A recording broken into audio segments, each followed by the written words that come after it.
الحمد لله وكفى وسلام على عباده الذين اصطفى أما بعد فأعوذ بالله من الشيطان الرجيم بسم الله الرحمن الرحيم ثم لتسألن يومئذ عن النعيم وقال النبي صلى الله عليه وسلم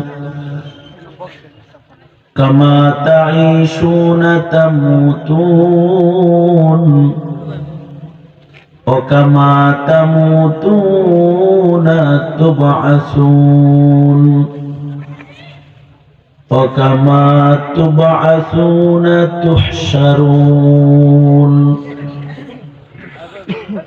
وقال النبي صلى الله عليه وسلم القبر روضة من رياض الجنة أو حفرة من حفر النار أو كما قال عليه الصلاة والسلام اللهم صل على محمد وعلى آل محمد كما صليت على إبراهيم وعلى آل إبراهيم إنك حميد مجيد اللهم بارك على محمد وعلى آل محمد كما باركت على إبراهيم وعلى آل إبراهيم إنك حميد مجيد জামিয়া দিনিয়া মোদেরগাঁও রহমতপুর চারগাঁও আয়োজিত মহতি 24তম বার্ষিক মাহফিল 2025 মাহফিলের মোহতারাম সাদার মোহতারাম সভাপতি উপস্থিত হযরত বুজুর্গ উলামায়ে কেরাম সম্মুখপানে সমবেত দ্বীন প্রিয় ইসলাম প্রিয় দিনদার ঈমানদার মুমিন মুসলমান ভাইরা বুড়া বাবারা যুবক ভাইরা পর্দার আড়াল থেকে আলোচনায় শামিল মা বোনেরা বিশ্ব জগতের মালিক বিশ্ব প্রতিপালকের বিশ্ব দরবারে কালিমাত শুকর যে মহান রব্বুল আলামিন মধ্যরাত্রিতে দ্বীনী নসিহতের মাহফিলে উলামাদের সোহবতে দাওয়াত ও তাবলীগের নিসবতে আমাদেরকে আল্লাহ তাআলা জান্নাতের বাগানে বসার তৌফিক দান করেছেন। কালিমাত শুকর শুকরিয়া আদায় করি জবান খুলে মুহাব্বতে ভক্তি ভরে সমস্বরে আওয়াজ করে সকলে বলুন আলহামদুলিল্লাহ। আমার বাম পাশেই বসা এত সময় পর্যন্ত যিনি আলোচনা করলেন আমার শ্রদ্ধাভাজন মুরব্বী দুলা ভাই হযরতুল আল্লামা তাফাজ্জুল হক আজিজ দামাত বরকাতুহুম, যার স্নেহ ভালোবাসা মুহাব্বত সেই বাচপান থেকে ছেলেবেলা থেকে এ পর্যন্ত যখন আমি কেবল ফারেক হয়েছি দৌড় পাশ করেছি ওই সময় থেকে স্নেহের আদরের চাদর দিয়ে আমাদেরকে যিনি দেখভাল করেন এমন একজন অভিভাবক আল্লামা তাফাজ্জুল হক আজিজ দামাত বরকাতুহুম গুরুত্বপূর্ণ নসিহত করেছেন এবং ওনার নির্দেশেই ওনার হুকুম পালনে আজকের এই মহতী সম্মেলনে আমার উপস্থিত হওয়া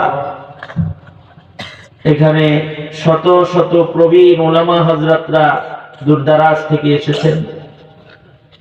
মধ্যরাত পর্যন্ত তারা বসে রয়েছেন।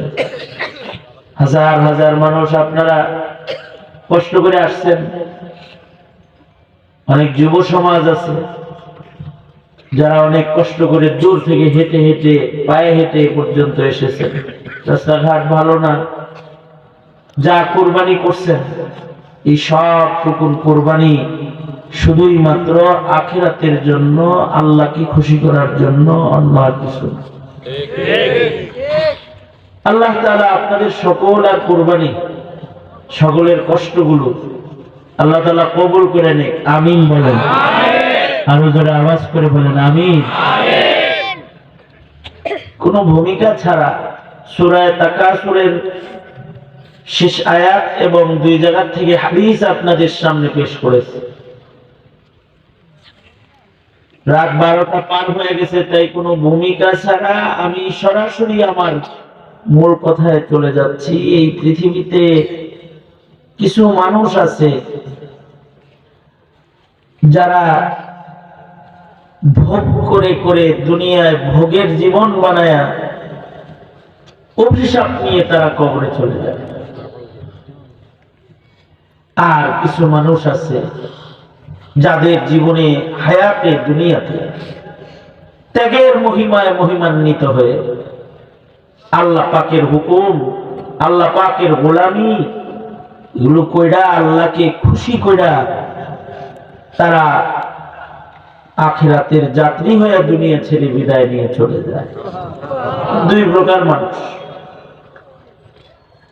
যারা শুধু দুনিয়াতে ভোগ করে করে চলে যায়, মরণের পরে তাদের মরণের মাধ্যমে তাদের জীবনের সকল হাসি তামাশা খুশি আনন্দ সব তছনছ হয়ে যায়।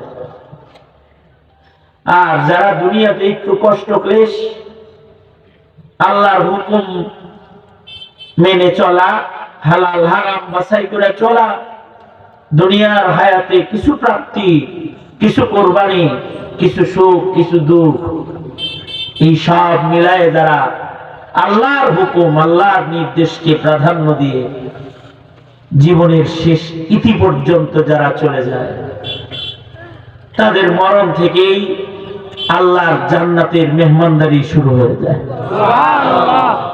এবং তাদের কবর হাসর বড় সুন্দর হয়। সফল মানুষ তো তারা যারা আখিরাত বানায় বানায় আখিরাতের দিকে চলে যায়। আর দুর্ভাগা হতভাগা বেকুব মানুষ হলো তারা যারা কবরে যায়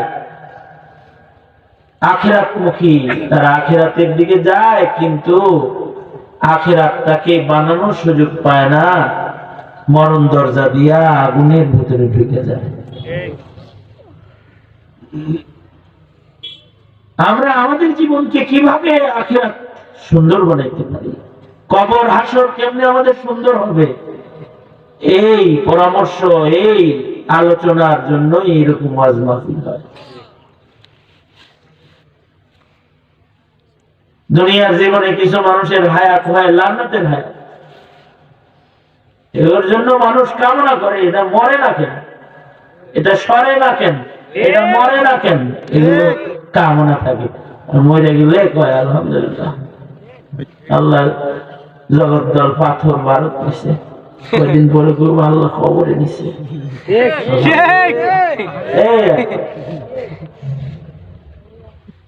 কারণ এই পৃথিবী তো কারণ থাকার জায়গা না। ইহা হাম সব মুসাফির হ্যায় ওহি আখির ঠিকানা, ওহি আগে রওয়ানা হি ওহি পিছে রওয়ানা। এটা একটা মুসাফির খানায় আছে, চলে যাবো এখান থেকে সবাই। আমাদের পূর্বে যারা ছিল তারাও চলে গেছে, তাদের পূর্বে যারা ছিল তারাও চলে গেছে, আমরাও যাবো। আমরা থাকার জন্য না এখানে।